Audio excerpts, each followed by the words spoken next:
Welcome to Hard Talk. I'm Stephen Sacker. Never has it felt more important to remember the lessons of the greatest crime of the 20th century, the Nazi genocide of the Jews. Europe is again witnessing a war of aggression. Anti-Semitism is on the rise, and young people, according to the surveys, have an alarming level of ignorance about the Holocaust.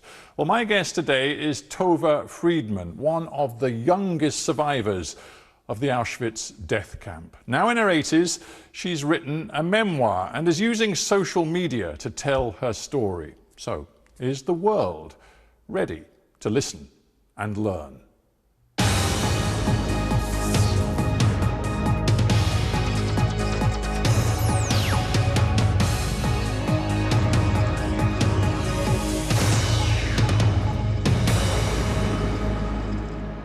Tova Friedman, welcome to Hard Talk. Thank you.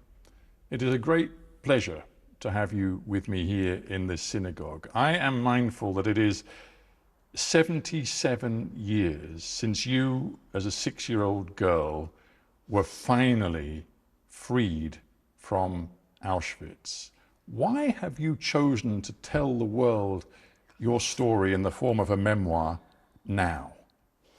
Well, I've been speaking for a very long time. Since I was about 45, 50 years old, I've been speaking about it. But I always wanted to write, because writing is a different experience, and I can tell things that I cannot tell when I'm speaking for 45 minutes to a group. This is like I can think about it and bring out the essence of what really happened. I sort of looked around and I saw the world as, it's really a mess. I hate to say that. Anti-Semitism and hatred and left against right and right. Refugees are wandering the world, trying to find a home everywhere from country to country. And I said, you know, this is a good time and my age also, because I am at an age where I can't wait too much longer to tell my story. So everything together worked to make it the right time for me. There are so many powerful moments and vignettes in your story. One I'm very struck by is the tattoo, which every person, every Jew, every inmate of Auschwitz was stamped with a number by the Nazis. Right. You still have that stamp? Absolutely. I don't know if it's possible. I never want to forget it. I want to show it to the world. Can you show it to me? Yeah, of course. Yeah, it didn't even fade. I see it. It's just the way it was. See, I mention it because you tell the story of how after liberation, I believe it was by the time you got to the United States, there was a doctor who said, you know what, I can fix that for you. I can erase it. Right.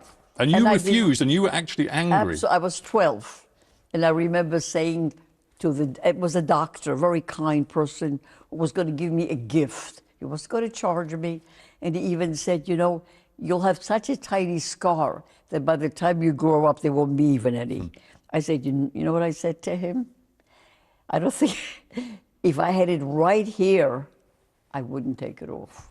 I did nothing wrong, and I want the world to know. From the very beginning, I had this thing, this inner feeling, the world has to know what happened. They have to know. You can't kill, destroy so many souls, children and elderly, and be silent. And then I didn't want to forget those people. I used to say in my head, I'll remember you. I'll remember you.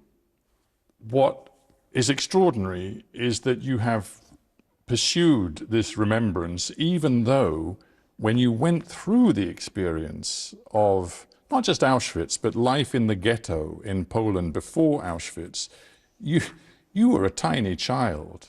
I mean, the whole thing began for you in your first year of life. Right. You had 3.5 years in the most terrible conditions in one of the worst small Jewish ghettos in Poland. You were then transported first with your parents to a labor camp and then to Auschwitz itself.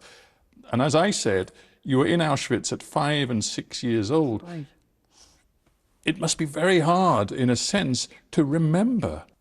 No, there are a lot of things I don't remember, but the things I remember were so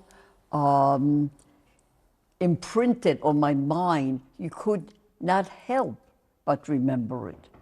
You know, the body feels it. A child's body feels it. The hunger, the cold, the being alone without your family, the feeling that I'll never see them again, and then go on with your life, whatever the life was there. What you also evoke, along with the hunger, the loneliness and the fear, is the anguish of your parents. And that to me is very moving. Again, going back to the ghetto, even before we get to Auschwitz, you describe certain scenes that you remember with a child's memory, for example, of your mother faced with one of the Nazi selections, Right, who right. at the time had 2 of your cousins, her nieces, Right, clinging to her. Her sister's 2 children. Yeah. And they were clinging to her, Yeah, because hoping that she would take them through. Exactly, and it's the sister who pushed them over to my mother because my father had working papers. So he was going to be saved. He was on a line with those that are going to not be killed.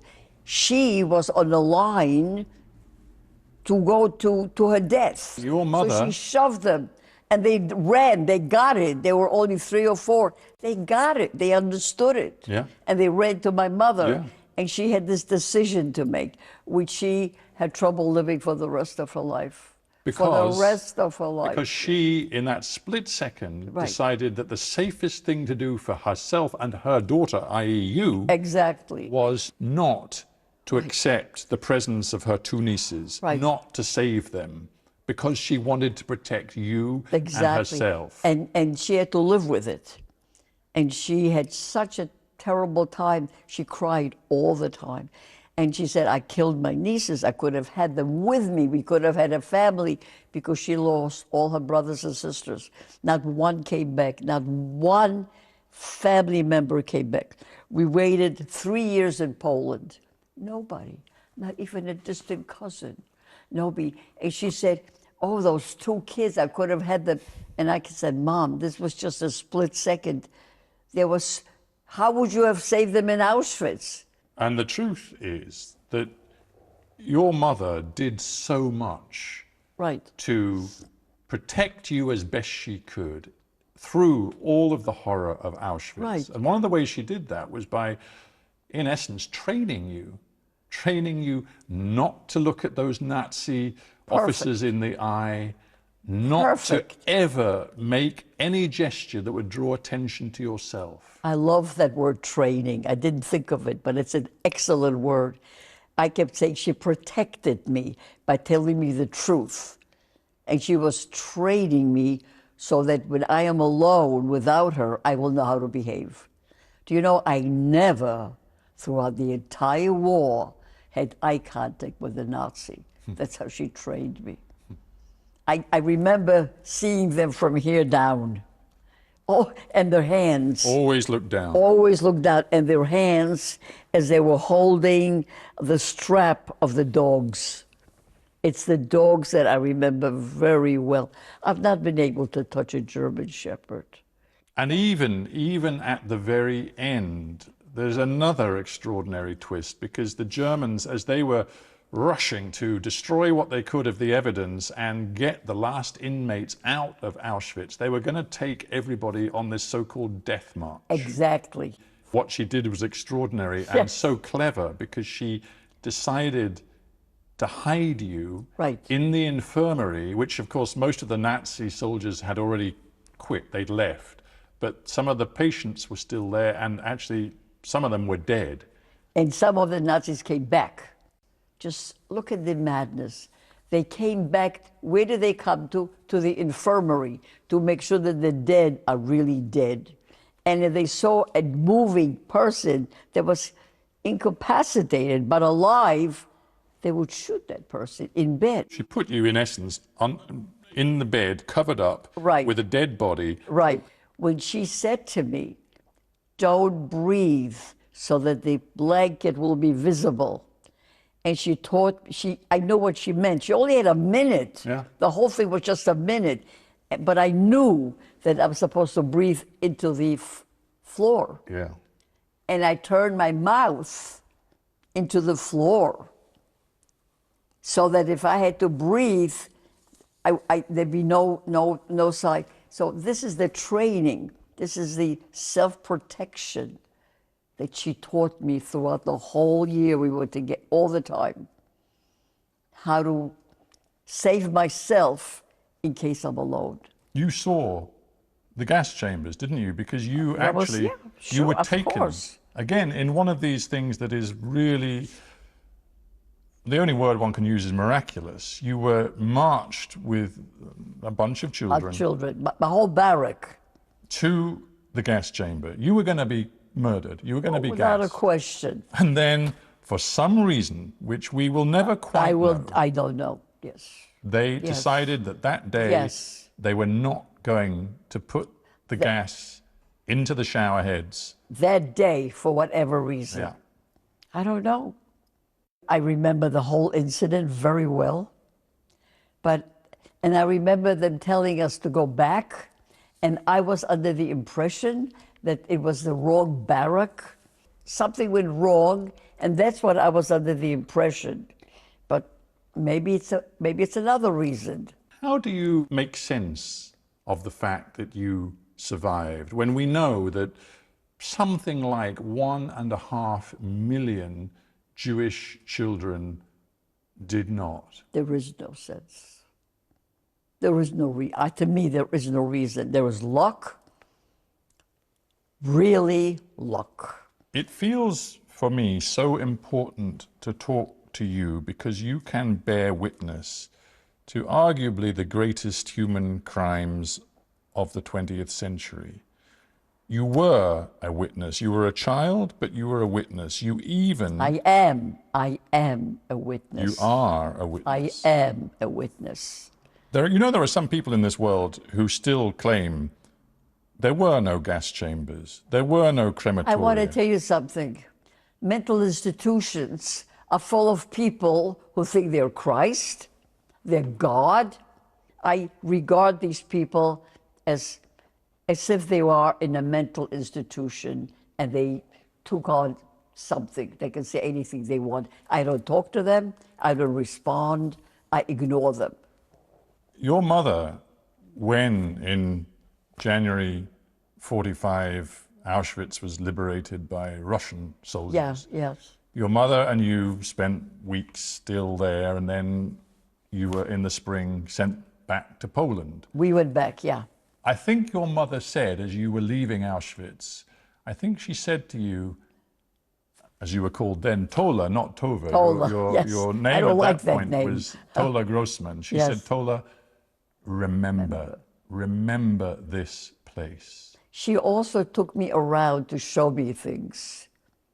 She took me around and she showed me soap made from human fat. And I remember she saying to me, "Should we take it?" I said, "No, I'm not even touching it." She wanted to remember. She wanted the world eventually. She never talked about it publicly, by the way. Mm-hmm. And she only spoke to people who were there. Earlier, when we were talking about your mother, you talked about the way in which some of her memories, particularly what happened with her nieces, was something she could never get over. And she died young, and I think she died mentally very troubled, of course. Very, very, very troubled. Now, people talk about survivor's guilt after Right. the Holocaust, after Right. places like Auschwitz. Is it a phrase that means anything to you? How would you describe I the- don't feel like that. I feel in the sense that survivor's obligation, the obligation to tell the story and to lead a life that is meaningful, because why am I saved if I'm wasting it? So most of people that I personally know, except my mother, the survivor's guilt was to give something back to society for having been saved. That's the people that my mother, though, was not interested in anything. And what about Jewishness? After all of this experience, where you, your family, your people were murdered en masse, for you personally, you know, that question so many Jews who survived asked themselves, you know, where was God in Auschwitz? Did you have an answer for that? And did your Jewishness become more important? I have no answer. I didn't know anything. I didn't know what Jewish was. I knew Jewish meant death. It went together in my head. Don't forget, I'm a little girl. Sure. After liberation in DP camps, Israel sent a lot of teachers to the DP camp, teaching the orphans, the children like mice, to read Hebrew and to know about the country, about Israel and so forth. And I remember saying to myself, I'm going to study it. I got to know what this was. If I lost everybody because of that, what is it? So I began to study the Jewish religion, and I'm still doing it all these years. You said earlier that one thing that makes you determined to use your voice and to describe your experience is the feeling that anti-Semitism hasn't gone away, that many of the lessons that... It's getting worse, and I don't know what lessons. I'm looking at humanity right now. Have we learned anything? I don't know if what I'm saying will have an effect. I hope it will sometime, someplace. One thing that Germany as a country has tried to do is to confront its own past. I wonder if their efforts, you know, and it's involved education, it's involved different efforts to recompense those who suffered under the Nazis. Has that made any difference to you in terms of your willingness to accept Germany's efforts to make amends? Very difficult question, because I can't forgive. No money can pay for the death and the killing and the loss of family, the loss of a nation. But Germany has been very good to Israel, helping Israel in many ways, financially, really in some way. Israel is my salvation. I am less scared and I can sleep better at night knowing that Israel is there. Because if something really happens to the Jews around the world, they'll be there. But on a personal level, very hard for me. Very, very hard. What about justice? You know, because not just in this genocide, but in more recent genocidal moments, for example, in Rwanda and other places, there are now mechanisms in place to try and deliver justice. Now, after World War II, after Hitler's death and the demise of the Nazis, there were the Nuremberg trials, senior Nazis were executed. Even today, so many years after, there are a small number of cases continuing against former Nazis who are now more than 100 years old. Does justice mean very much to somebody like you after... No, absolutely not. And many of the criminals got away to Argentina and Brazil and places like that. No. The reason I'm saying no is look around the world now. Are those people who are perpetrating all kinds of things in Africa, are they afraid of justice? No. You are making your effort, not just with the book, but also incredibly, you've become something of a sensation on social media, particularly TikTok, where you and your grandson... Well, that's my fabulous grandson. I know. And you have more than 300,000 people who follow you. 50 million have seen it. They don't follow it, but they looked at it. I mean, if the world is to change, then surely the most important thing is to reach young people. Absolutely. With education, Absolutely. with messages about what we can and should learn from the past.